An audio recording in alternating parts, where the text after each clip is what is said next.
Good afternoon, good morning, and good evening, and welcome to today's Modern Sales Pros Masterclass on CRM data hygiene. Really excited to have Adam from Intro Hive on to chat with us today. And Adam, I know you've been a panelist before, but at MSP we have a little tradition since we've moved into this fully digital world. We love to ask all of our panelists if there's any new hobbies that they've developed since the start of the pandemic or skills that they've refined. Yeah, absolutely. And I think at the start of the pandemic, it was certainly more getting out into the into nature, into the mountains, out on the lake, on the boat. Obviously with the situations in the western side of the continent right now, and the smoke, that makes that certainly more difficult. So certainly learning to get re-engaged again with Netflix and board games and things like that with folks, so we can avoid being outside. Oh, that's a smart move. I have to ask Adam, have you watched the Cobra Kai series on Netflix? I have not watched Cobra Kai. I feel like it's been mentioned to me before, so it's made my list of things that I do need to get back to. So I have to tell you, of a person of a certain vintage, it is like comfort food for the soul of anybody who grew up during that era or remembers the Karate Kid movies. It's absolutely fabulously, just self-indulgently wonderful. I would encourage you. Nice. I would imagine some wax on, wax off, or sweep the leg makes a couple references. The amount of fan service that they do is it's so over the top that you just lean into it completely. It's a fabulous romp. And they renewed it for a third season too because it was so popular on Netflix, which was I was a contributor to that. I'm sorry for everyone that didn't enjoy it. All right. Well, it's not quite as fun as Cobra Kai, but still a really exciting topic. We've got one of the best and the brightest to chat with us today about CRM data hygiene. And before we jump into that, just a few words about Modern Sales Pros. For those of you who aren't aware, Modern Sales Pros is the world's largest community for revenue leaders in sales management, sales operations, sales enablement, and the related supporting disciplines. We have about 20,000 members worldwide, and our mission is to create an environment where our community members can answer questions they'd otherwise struggle to solve on their own. We do that through amazing online discussions by bringing experts in like Adam to talk about a topic that's incredibly important to the community. We also do that through a very robust online message board, kind of like the most engaging set of conversations that you can have around topics related to ops and sales leadership. And because our community is so large, you don't just get perspective from one or two companies, but you get representatives from over 5,000 companies. Some of the logos are listed here. So when you ask a question, you may get perspective from one or all of these organizations. For those of you who aren't members, you will be invited to join the community afterwards, and we certainly hope you will. Today's content wouldn't be possible without Adam's time and the sponsorship of Intro Hive. And big congratulations to Intro Hive on the MarTech Breakthrough Award that was just announced. So Adam, congratulations. Would love for you to say just a few words about Intro Hive for those folks who may not know what Intro Hive is. Perfect. Thanks, Richard. Appreciate it. Good afternoon or good morning to everyone here. Yeah, Intro Hive is a relationship data science platform that helps get clean, accurate, and up-to-date information into CRM, while letting you understand the relationships that your organization have with your clients, partners, and prospects. We certainly are very proud to have won the MarTech Award in the CRM category here recently, and a number of other awards, and is very solid feedback that we've been receiving from the community as well. And the great part about Adam is he is one of the best and the brightest in this space. So not only does he work at an amazing company, he's got amazing experience. Adam Stewart, VP of Sales Innovation at Intro Hive, share a little bit more about yourself with our audience here today, so they have a sense of who you are and all of your amazing experience. Yeah, absolutely. So I have an interesting position or role within the organization. It's this group that we call the Sales Innovation Technology Group, and it's really at the intersection between our sales engineers, operations, and enablement. So really fits nicely with the MSP value proposition there. I'm certainly happy to be part of that community. Gives me a unique perspective on the entire sales process, and the ability to align teams around one common goal, which is really acquiring and keeping happy customers. Like I said, I look after the sales engineering team, which is our product subject matter experts that focus on helping customers get clean, accurate, and up-to-date information into their CRM for marketing platforms through data automation and enrichment. But I also look after sales operations and sales enablement. So I'm responsible for the systems and tools and processes that keep our sales team at the top of their game, and that includes their sales and marketing technology stack. And it's exciting. It's exciting to bring somebody on with such a perspective today. Just a few housekeeping notes for our audience here today. A couple things. First and foremost, this session will be recorded. So if you have to drop out, don't worry about that. The recording will be made available to you once Zoom is done with it. Second point, Adam is amazing. He's given us the whole hour. We've got some content to go through, and it's great stuff, but please do keep this interactive. Any questions that you have, please do use the Q&A panel. Inside of that, there is an upvote function. So if somebody asks a great question, go ahead and give that an upvote, just like Reddit or Product Hunt or Stack Overflow. And then finally, you'll see a poll that just popped up here. Go ahead and take a second and complete this poll. That's going to help Adam and I, as this conversation builds, really understand, are we dealing with some world-class CRM hygiene practitioners? Or are we dealing with folks that have a ton of room for improvement? Adam's probably seen more of this than he'd like to admit, and he's excited to share today.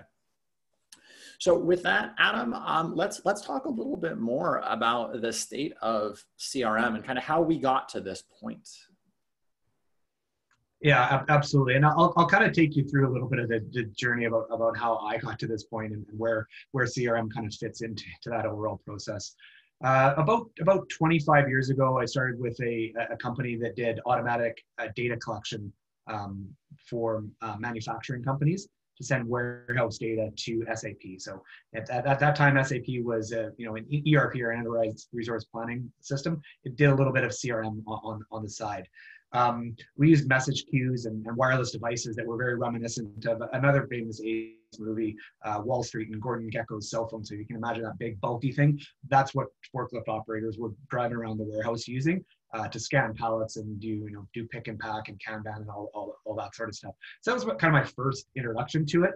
It was a SAP R3, so they kind of made it this three-tier system where it was revolutionary at the time. There's a front end, there's a database, and there's a whole processing element to that. Moving from there into kind of the early 2000s, Siebel 6 was like the big CRM at the time, and the knock-on one was Siebel 7, which was the first web-based CRM at the time.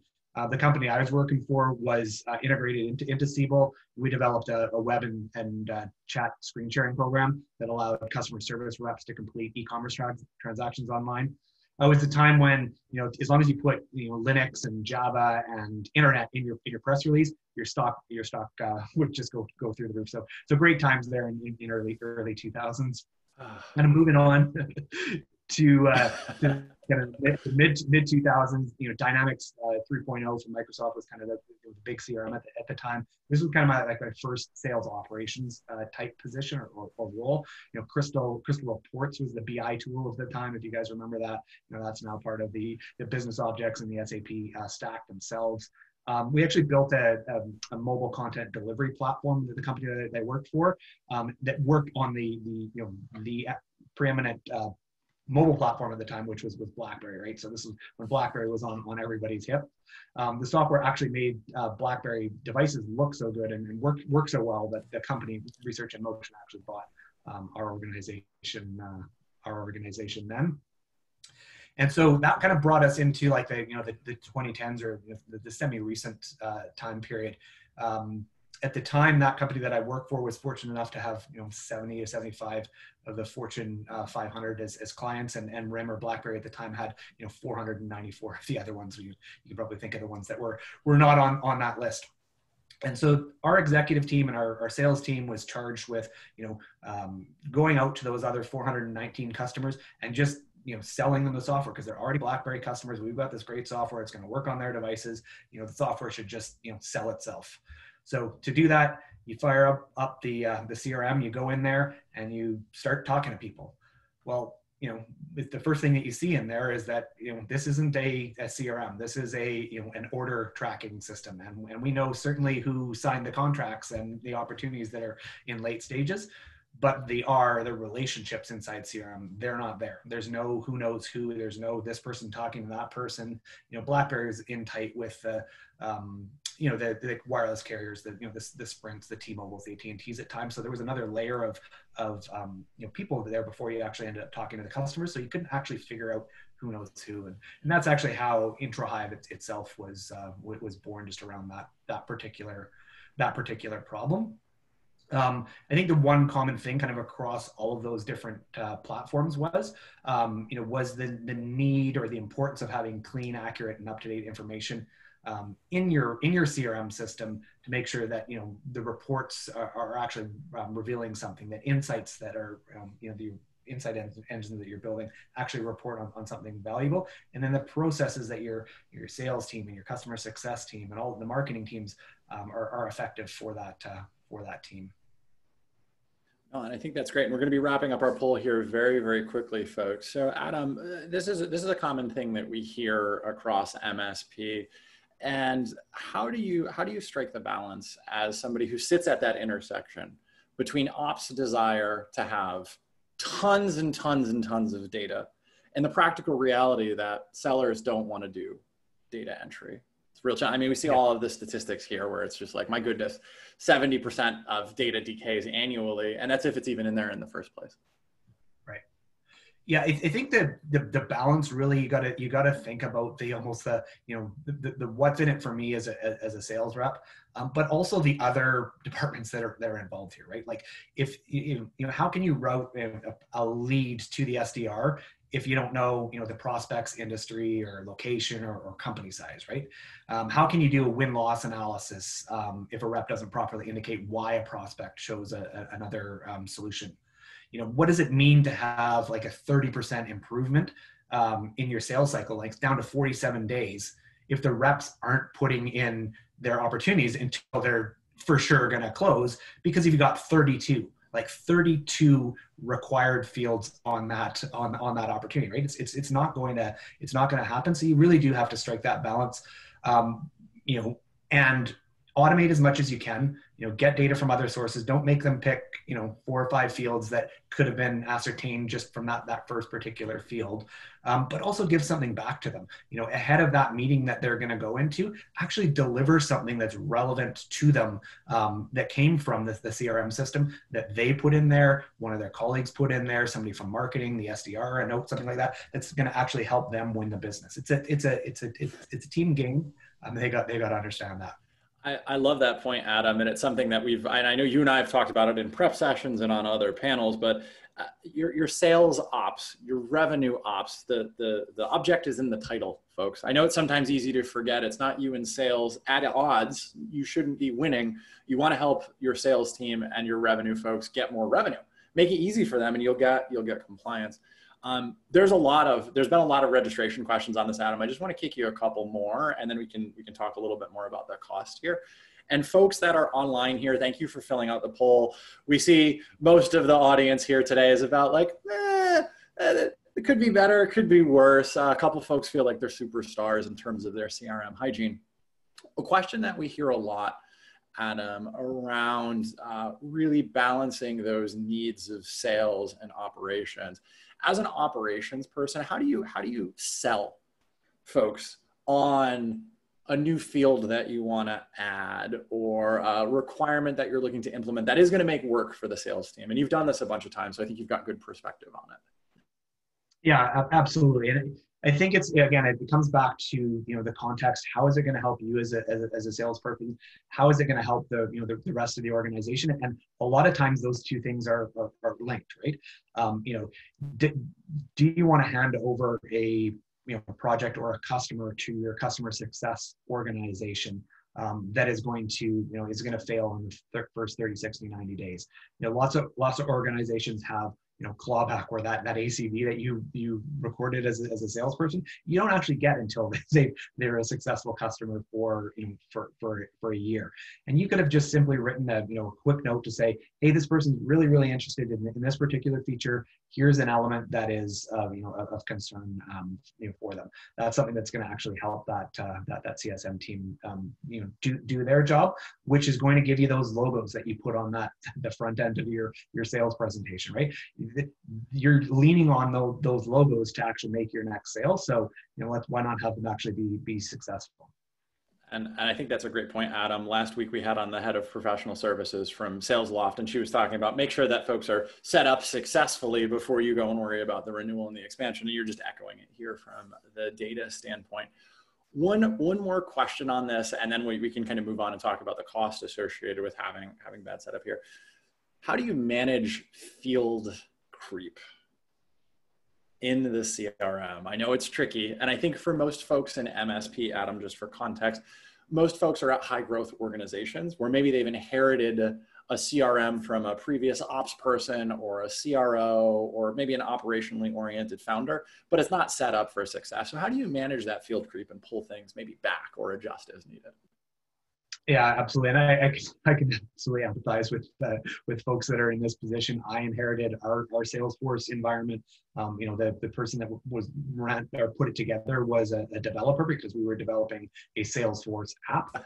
So why not have that person? And then it went through a couple different marketing people, and then myself. And we've adopted the way that we do business. We've expanded, and we need more information along the ways to actually make these things work. But I think you need to do an audit of them periodically, like actually go through and say, is this information actually relevant for us here? Do we need to ask somebody for this, or could we have a piece of workflow that actually goes out and fetches this information? What is the context of these questions that we're asking? I also really like the kind of the progressive ask for questions. So like the path system that's built into a number of the CRMs today. So when you're at stage 0, we're just going to ask you 3 or 4 different questions, right? As you progress, we're going to ask you more and more information, and then it could be somebody else's job to kind of come back and say, okay, well now let's put some parameters around this. What was the size of the organization? What were the types of people that we talked to? And again, automate as much of that as you possibly can. Certainly what you don't want to end up with is your SDR team is going to do some great ABM campaign linked up with their marketing peers. And they go in there, they grab everybody that they're going to send to. They may be using something like Sendoso, and they grab all the addresses, and the addresses are not applicable or NA, or they all have everybody's favorite zip code 9021. It's amazing how many sales prospects live in the Beverly Hills area. It's funny how that works. I think we're in the wrong business. I think we should go hang out with them. Don't you think? I think so. So, I mean, Adam, I think this is a really good perspective on where we're at and kind of the state of CRM. And I've seen these stats before from Salesforce, but it's still mind blowing to me that like this canonical source of truth is so in disarray. What is the cost of that? And can you walk us through a little bit? And I know you've done a little bit of work on this, but kind of the dollars and cents of the practical dollar implication of having this system largely out of date, inefficient, and incomplete. Yeah, there's a few different views on this, right? So there's obviously kind of the time wasting aspect of things, which is kind of what this particular slide talks about. There's these AI and predictive engines that you're spending hundreds of thousands of dollars out there acquiring, but the underlying data in those systems is just not accurate or there to actually produce relevant models, right? So you're wasting energy from that perspective. There's opportunity cost to it as well. On the next slide, we kind of talk about these in 3 different kind of buckets, which is the cost of getting a lead, which you're going to, we just kind of rounded this up based on this article that we saw. So it costs you $1 to find the lead, right? You probably can spend 30 cents or 20 cents or something like that from one of the list providers. But if that information isn't accurate and not useful, you're going to spend some time doing the regular cleanup of that information. Deduplicating it, merging things together, spending people's time on it, averting people's time from particular opportunities. But if you don't do anything with that data, if you never leave it, that's the type of thing that's going to actually bite you in the butt if you think about it. I have an interesting story here around kind of this quality of the data. So with my role at the intersection of sales engineering and operations enablement, I receive a ton of prospecting emails and phone calls. So my inbox fills up, my voicemail fills up. I apologize to you folks that are reaching out to me. I'm not always as responsive as I can be. I'm getting things for tools to improve the sales efficiency and performance of our sales team.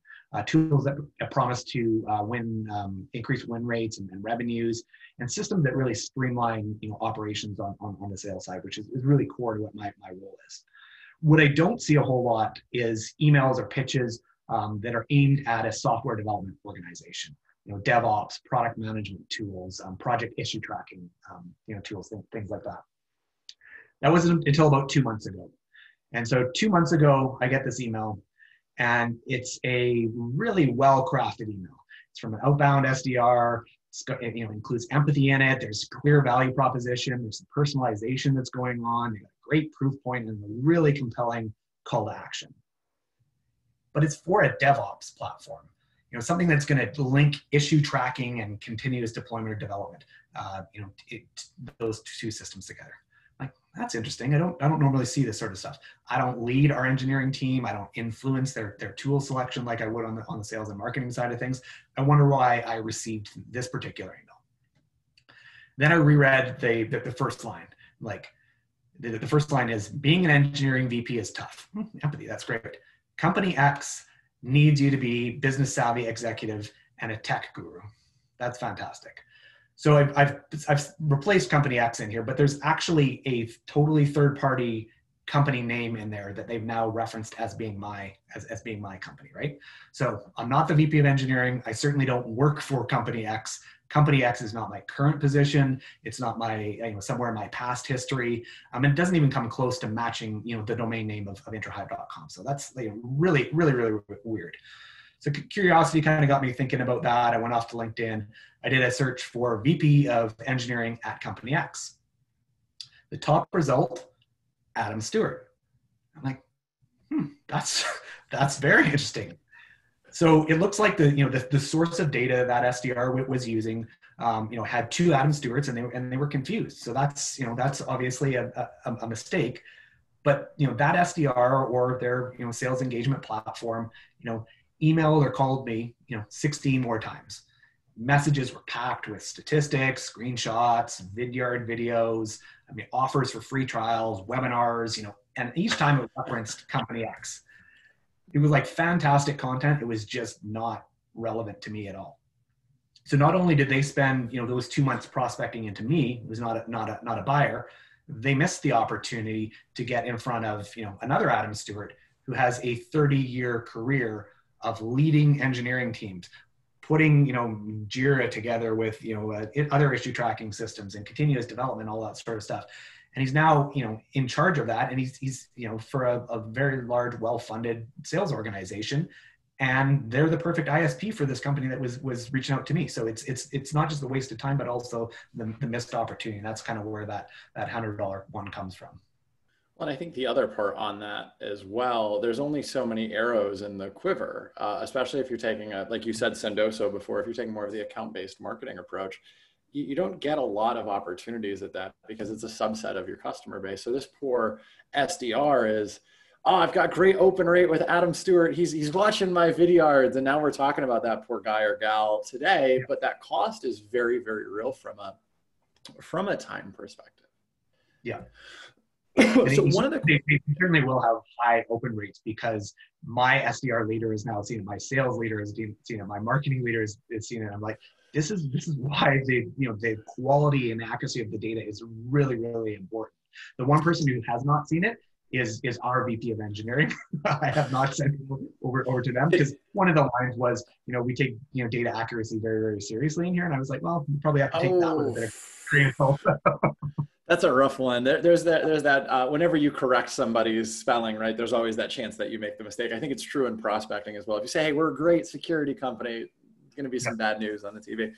So this question comes up a lot, just on how to keep things clean. We see this a lot in modern sales pros. What are a couple tips and tricks that you have for folks in terms of maintaining a level of, most of the folks were C's and they would rate themselves a C. How do we maintain a B or an A level of data hygiene, Adam?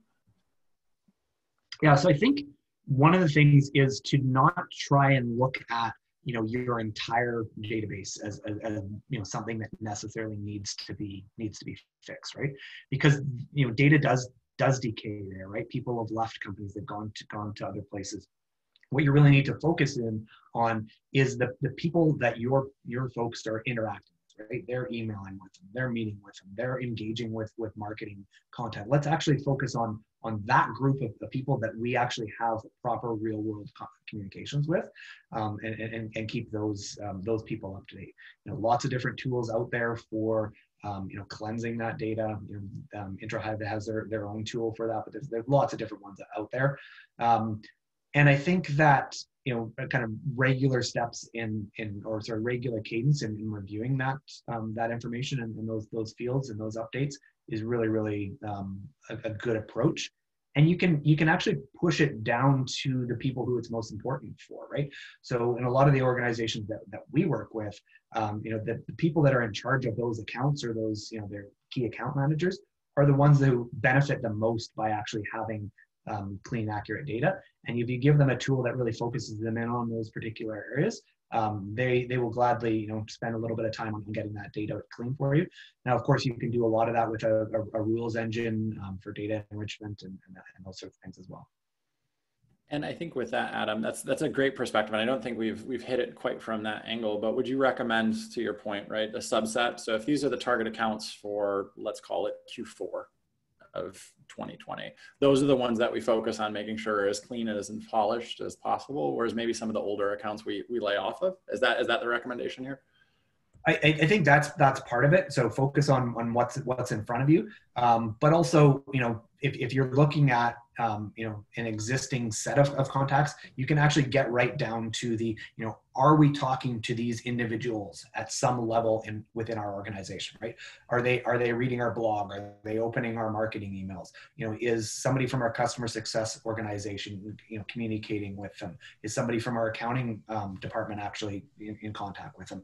All those different data points illustrate the fact that is a real world person, and then those are the types of people that you want to make sure that you have all that great information for. I think that's a phenomenal way. And I think we've talked about this in a roundabout way in MSP before, but I think that's a great perspective. Question coming in live here. And I know I told you I wouldn't give you anything live without you, but I think you've got good stories on this. So trust me, Adam. Live question coming in from Zach. Earlier, you had mentioned selling CRM compliance to the sales team and talking about what's in it for me.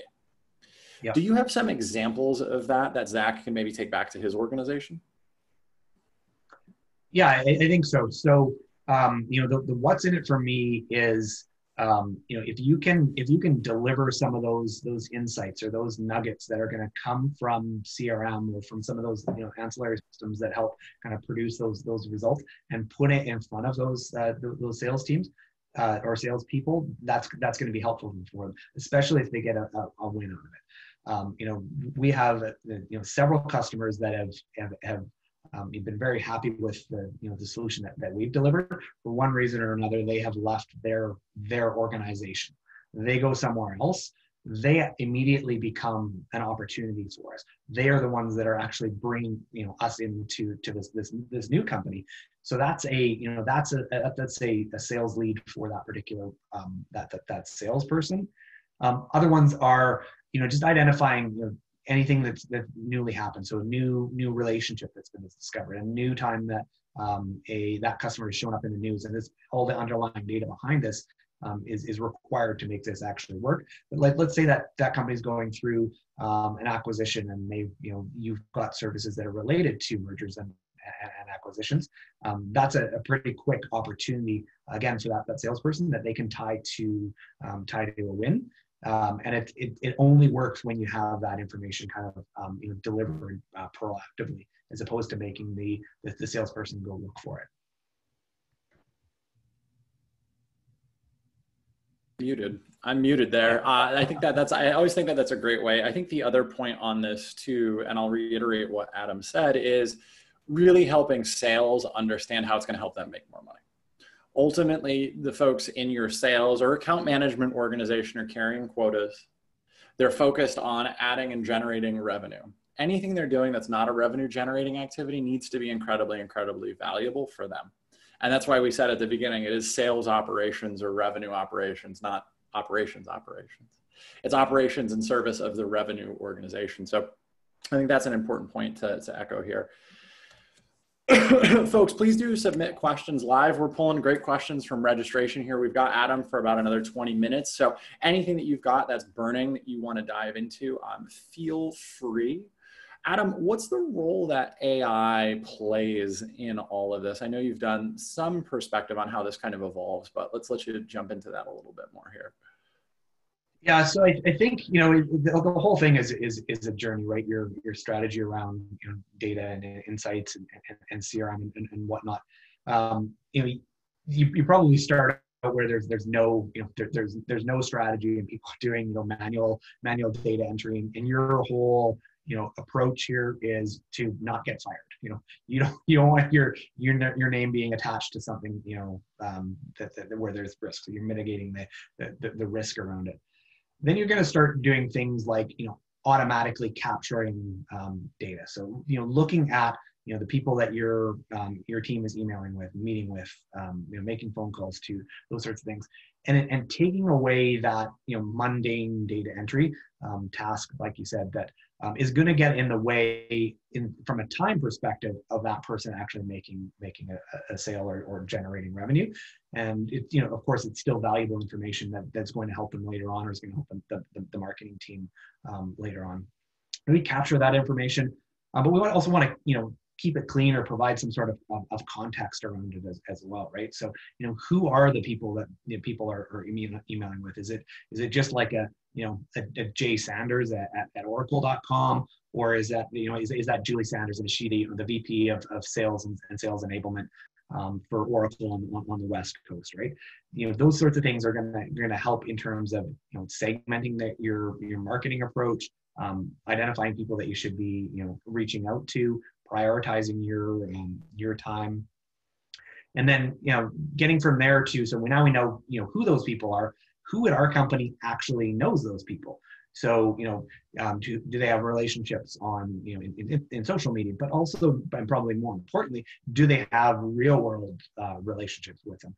Are they interacting with these people on a regular basis? How often is that happening? Does that change over time? And really AI and machine learning is what looking at these kind of massive data sets of underlying activity and producing those type of insights. So now that kind of who knows who, and who is interacting with who, tying that back and looking at that data set overlaid with historical sales information. So in the deals where we have 80% of the time, a typical sales motion or relationship map looks like this. There's these types of people are interacting with this level of folks or these different departments at one point in time, and that's going to change over time. And by stage 4 in your sales cycle, you need to be talking to the CIO and the person in charge of risk. If you're not, that isn't a deal that looks like something that's closed quickly in the past. That gives your leadership team some relevance around your pipeline, but also gives you as an individual contributor or a salesperson, some next best actions on things that you should do. So, hey, your system is involved in something that would be considered a risk a risk department, let's make sure that we're engaging that team early on so that we can get through that process and actually go through the sale.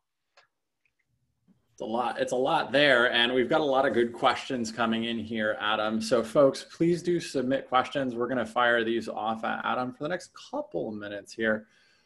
First, amazing question that we have in here, and this is a live question from Lem Lloyd. When you think about the key aspects or signals, what should you be looking at when a record is enriched? How have you seen that approached in the past?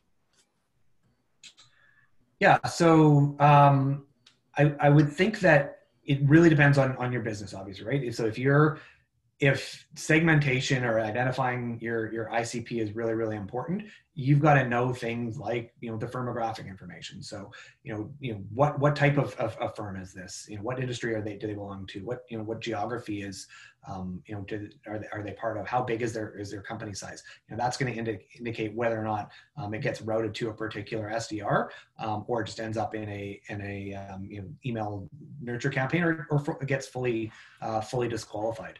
On the contact front, again, probably depends on your method of sales engagement, but you're probably going to want to have more than one way to contact that person. So, do we have their LinkedIn profile? Do we have a phone number? Do we have an email address?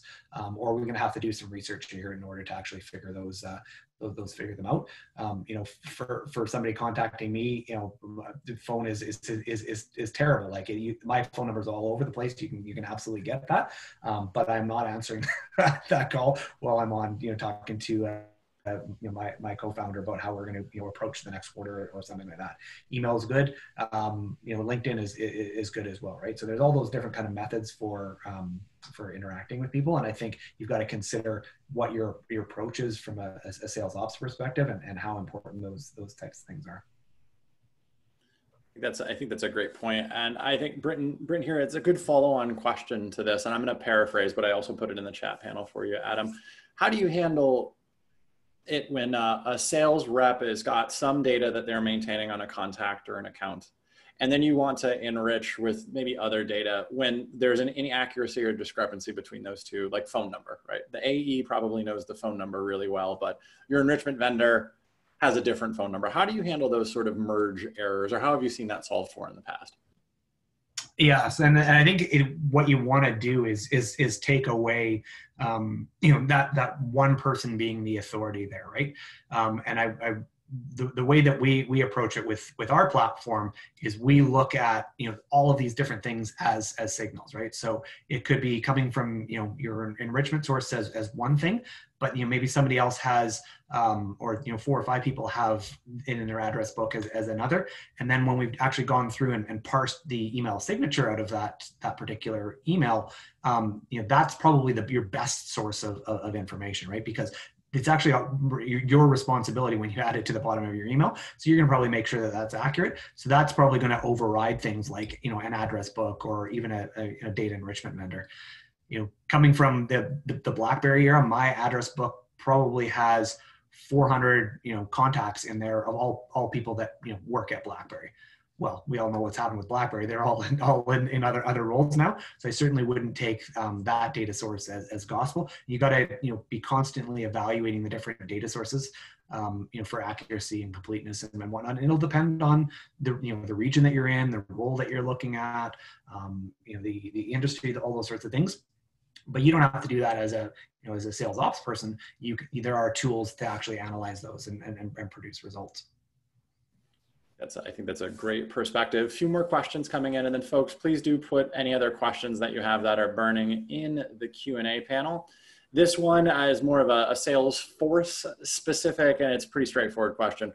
Roll-up helper and Salesforce, any feedback or perspective there?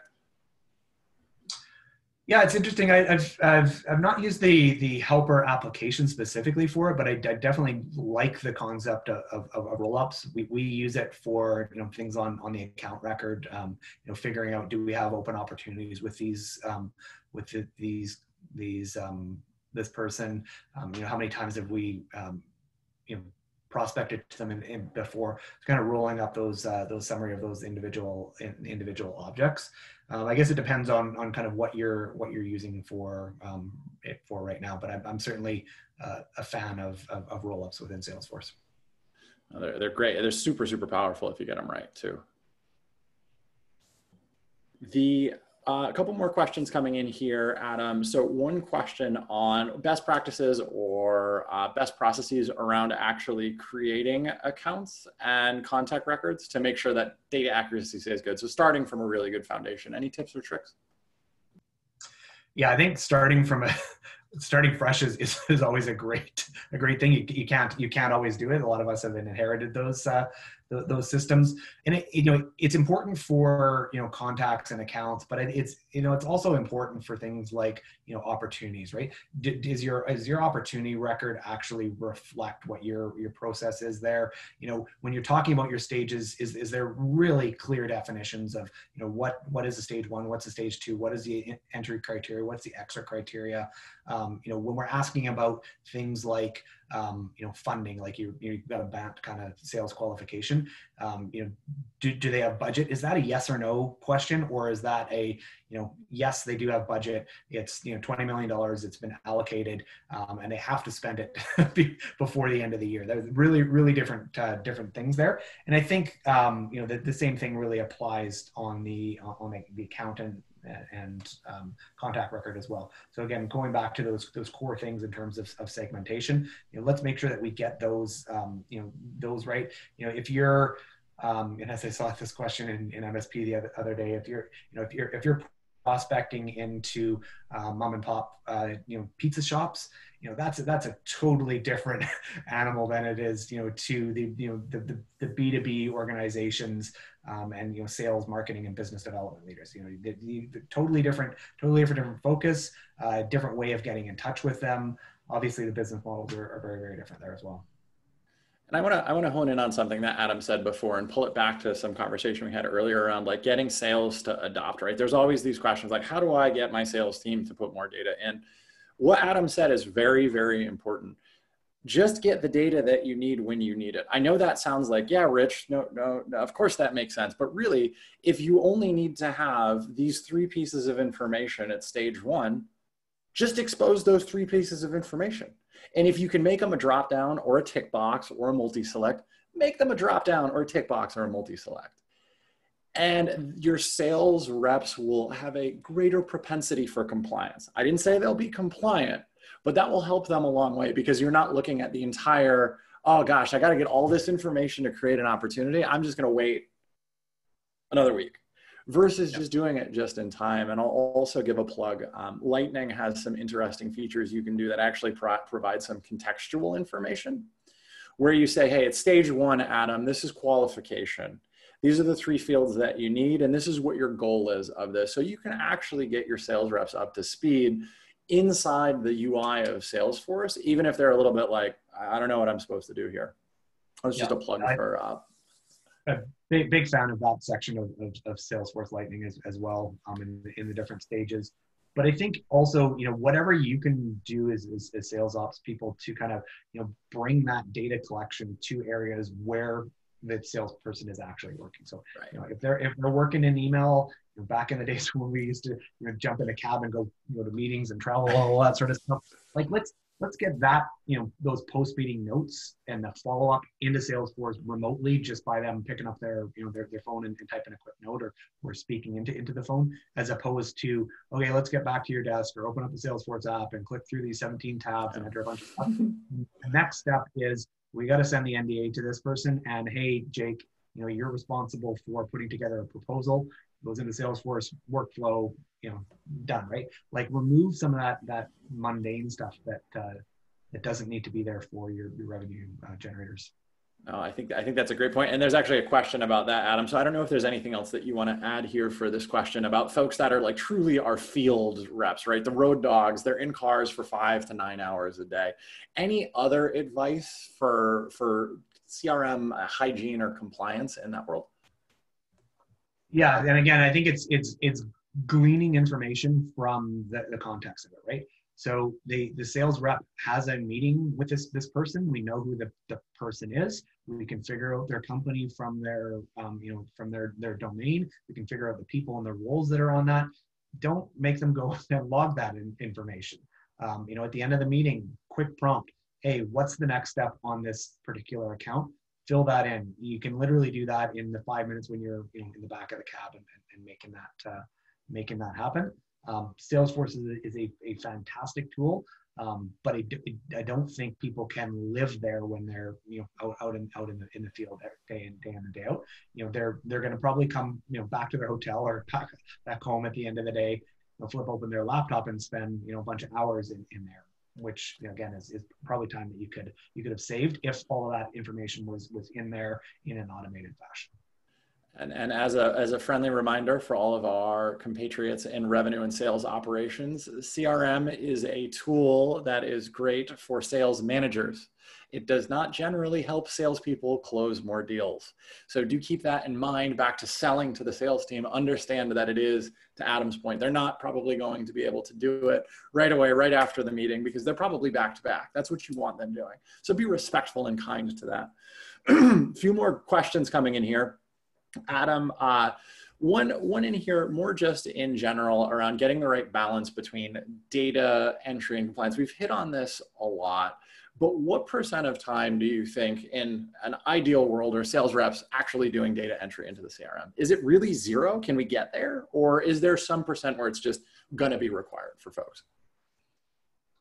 No, I definitely don't think it's zero, right? It should be zero for anything that can be automated or looked up or identified through some form of workflow. But what is the next step here?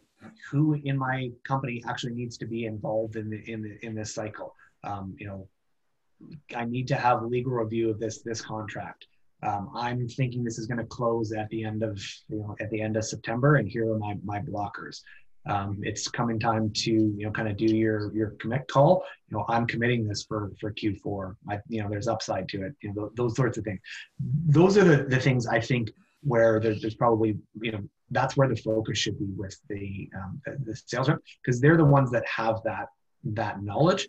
And we talked a little bit about it earlier. Like we can tell you what a good deal looks like and the people that should be engaged here. But I still don't think that we're going to get to the point where we're going to say, with 100% accuracy with no input from the sales team, this deal will close on the 22nd of October. Because that is the salesperson's domain. And that's something that they do need to know. And that's the sort of stuff that needs to hit the system, roll up to, managers, VPs, and leadership. No, I think that would be phenomenal if you could. But I think, Adam, when you build that, just let me know and we can go off and have a fun time with it. No, you don't even need sales reps to use Salesforce. People would be like, sign me up for that. Adam, we're last couple of days of the month, last couple of days of the quarter. It's an incredibly, incredibly busy time. Before we let our audience go and before we let you go today, any final closing thoughts around hygiene and governance in the CRM that you want to leave folks with here today? Yeah, like I said, and we've talked about it before, it really is a balance. And what you want to do is focus on getting your reps to put in the information that's absolutely crucial that they do, that they put in, and that there's lots of tools and platforms out there to help you get that information that doesn't need to be put in there by a sales rep, automated, out of their way, and then you can use those insight engines to produce predictions, insights, whatever you need to kind of run that business. That's awesome, Adam. And like we were talking about at the beginning of the call, really, really appreciate you taking some time today. I know you're incredibly busy. For folks that want to learn more about Intro Hive, we'll be sending along some material afterwards. Also, if you like content like this, what Adam and I talked about here today, Intro Hive is one of the most wonderful sponsors of our annual planning week that we have next month in October. There's an entire day of sessions around your tech stack. And we've got a whole host of great speakers. And thank you again to Intro Hive for the sponsorship there. Adam, on behalf of the 20,000 modern sales pros in the community, everybody that was here in attendance, for myself and Nora behind the scenes, thank you so much for taking some time at the end of the month and the end of the quarter to share your perspective on data hygiene. Thanks, Richard. I appreciate it. And thanks to the community as well. I'm a huge fan of the MSP community. So thanks everybody for all your input and insights on those really valuable questions and answers that everybody is generating. Keep it up. Great questions here today. Everybody be safe and have a wonderful end of the month. And hopefully you guys all kick ass at the end of the quarter. Take care, everybody. Thanks, everyone.